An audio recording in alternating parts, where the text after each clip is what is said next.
You have this brilliant idea for a course, an ebook, maybe a software tool, but instead of actually building the thing, you end up totally trapped in this endless cycle of research, hypothetical strategy sessions, and infinite tweaks to things that honestly don't really matter. It's analysis paralysis. And listen, this is an operational bottleneck, not some sort of personality flaw. Every hour you spend agonizing over the perfect font is literally an hour of lost opportunity. But today we are going to fix that. To do this, we're breaking the overwhelming process down into a strict 4-week roadmap. We'll be running through the mindset shift, week 1, market validation, week 2, lean MVP scoping, week 3, tech and content, the week 4, soft launch, and finally post-launch iteration. So let's kick things off with section 1, the mindset shift, beating the perfectionism trap. Because before we even touch the weekly mechanics of building, we absolutely have to clear the psychological roadblocks keeping you stuck. Look, really smart creators get stuck because they act like maximizers. Psychologist Barry Schwartz actually identified these two types of decision makers, and it's fascinating. Maximizers feel this intense burning need to evaluate every single possible option just to ensure they're making the absolute best choice. But treating every tiny decision as a high-stakes bet, that just leads to massive decision fatigue. Satisficers, on the other hand, well, they just settle for the first option that meets their core criteria, and then they move forward. Remember, almost all decisions in the digital product world are completely reversible. So lower your cognitive load. Consciously choose to be a satisficer. Your goal isn't historical perfection. It's just creating a functional solution for your customer's immediate need. Now, to bypass that awful paradox of choice that just floods our brains with too many options, we're going to leverage Parkinsons Law as a catalyst. The old adage tells us that work expands so as to fill the time available for its completion. Seriously, if you give yourself 6 months to launch a product, I guarantee it will take you 6 months, and you'll probably spend 5 of them just picking a domain name. But by imposing a hard 30-day constraint, we completely strip away the luxury of overthinking. It forces your brain to prioritize ruthlessly. It's not a cage at all. It's the exact pressure you need to get to a live product. So here's how our 30-day quest maps out. This timeline is going to take us uniformly week by week straight out of the abstract world of overthinking and right into the concrete reality of generating actual revenue, which brings us to section 2, week 1, strategic narrowing and market validation. This entire week is about defining your minimum viable problem. You have to stop trying to solve every problem for every single person. Instead, figure out the absolute smallest, most acute pain point you can solve that a user would gladly pay for today. If you can't articulate your product's value in a single sentence, your problem just isn't defined clearly enough yet. And to strip away the complexity here, just forget about writing 40-page business plans. Nobody has time for that. Walk through this exact 4-step progression to maintain your focus. Just use a simple 1-page business model canvas to map out your value proposition, customer segments, and revenue streams. If your whole business model can't fit on one single sheet of paper, you're overcomplicating it. And check out step 4, set non-negotiable drop-dead deadlines. Need to pick a payment processor? Set a 30-minute timer. When that alarm rings, you commit. Boom, done. The cost of a suboptimal decision is almost always way lower than the cost of a delayed decision. And here's the absolute kicker for week 1, the 48-hour research rule. Let's be real. Research is so often just a very clever mask for procrastination. To beat it, you give yourself exactly 2 days, 48 hours to gather evidence, talk to potential customers, or peek at competitor data. When that clock runs out, you stop researching full stop and you start building based on whatever information you currently have. Sparse evidence is always better than stagnant research.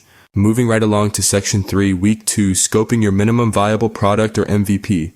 As we hit week 2, you have to remember that you are testing a hypothesis here. You're not entering an art gallery, meaning your first low-fidelity version should honestly be kind of ugly. To make sure your product remains incredibly lean and functional, use the Moscow method like a secret weapon. It breaks down to must-have, should-have, could-have, and won't-have. For your very first launch, you are strictly building only the must-haves. Everything else is just bloat distracting from your core value. By categorizing your features this ruthlessly, you actually ensure your project sees the light of day. And we pair that scope management directly with the Pareto principle. Focus exclusively on the 20% of features that will provide 80% of the value to your user. Just ignore those peripheral features that only offer minimal utility. By doing this, you're massively accelerating your speed to market without sacrificing the integrity of the core solution you're providing. All right. Section 4, week 3, content creation and technical integration. This is where the rubber really meets the road. Week 3 is all about adopting a done is better than perfect toolset. Please do not waste weeks comparing web hosts. Pick industry standards like Squarespace for your site, Gumroad for payments, ConvertKit for emails, and just stick with them. Your tech stack is only there to support your launch, not to become some massive standalone project. When it comes to your website, a super simple landing page is infinitely superior to a complex, non-existent one. Avoid the dreaded color palette rabbit hole by adhering strictly to these minimalist rules. Unless your product is literally a typography course, pick one clean font, 2 neutral colors, and move on. You just need a clear headline, a compelling call to action, and a way to capture information or payment. Your brand is defined by the quality of your product, not the specific shade of blue on a checkout button. And the same goes for your content. If you're recording video, clear audio is essential for sure, but do not obsess over professional lighting. Deliver the utility first. But hey, what happens when you inevitably hit a creative wall or what we call a product block? First things first, stop trying to just power through it. Document the block, pivot to a smaller task, and let your subconscious chew on it for a bit. But what if you're paralyzed by a midterm decision? Will you need an objective mental framework to regain your momentum? Enter the 10-10-10 rule. Ask yourself, how will I feel about this decision in 10 minutes, in 10 months, in 10 years? This shift in perspective is brilliant because it separates short-term anxiety from long-term strategy. Honestly, most things you're overthinking today won't matter at all in 10 months. Oh, and to reclaim even more working memory, try writing a done list instead of a to-do list. Write down every small task as you complete it.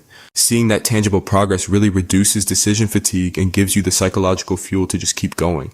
We're in the home stretch. Section 5, Week 4, the marketing engine and soft launch. As we speed into this final sprint, you are almost definitely going to face imposter syndrome. It happens to all of us, but you have to acknowledge it's just a symptom of caring about your work. You don't need to be the world's leading expert. You literally just need to help someone who is one step behind you. Push through it by framing this launch as a pilot program or a beta release that automatically earns you grace for minor bugs from your audience and totally relieves the pressure of needing to be flawless. To drive those very first sales, keep it stupid simple. Email is still the most effective way to drive sales, so you're going to build a minimalist sequence of just 3 emails. Keep your copy short, benefit-driven, and focused on guiding your handpicked testing group through these stages: the announcement, the value proposition, and the urgency of the launch. Just focus heavily on transitioning the user from their problem directly to your solution, and then you're live. Section 6, post-launch, shifting from planning to iteration. Once that final email goes out, the soft launch acts as your final test just to confirm your sales process actually works. And that first sale is the only data point that matters right now. It validates your entire 30-day effort, signaling the end of theory and the exciting beginning of a relentless cycle of improvement based on real customer behavior. I absolutely love this quote. The launch is not the finish line.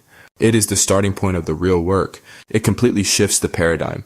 The anxiety of launching just melts away when you realize that shipping is merely the start of data-driven iteration. You're in the business of improvement now. Collect feedback, analyze conversion rates, and listen to what customers actually do. If the messaging falls flat, iterate. If a feature fails, you just iterate. Every single piece of data is a lever for growth, replacing the fear of failure with a steady, reliable engine. So there you have it. You've officially stopped the cycle of overthinking. By implementing this 30-day roadmap, you've built a system for shipping, which really is the true secret to success in the digital economy. Now that you're armed with the tools to silence uncertainty and transform abstract ideas into concrete reality, I have to ask, what digital product are you going to ship to the world over the next 30 days? Click below to see how to build your own digital assets to facilitate your business to success.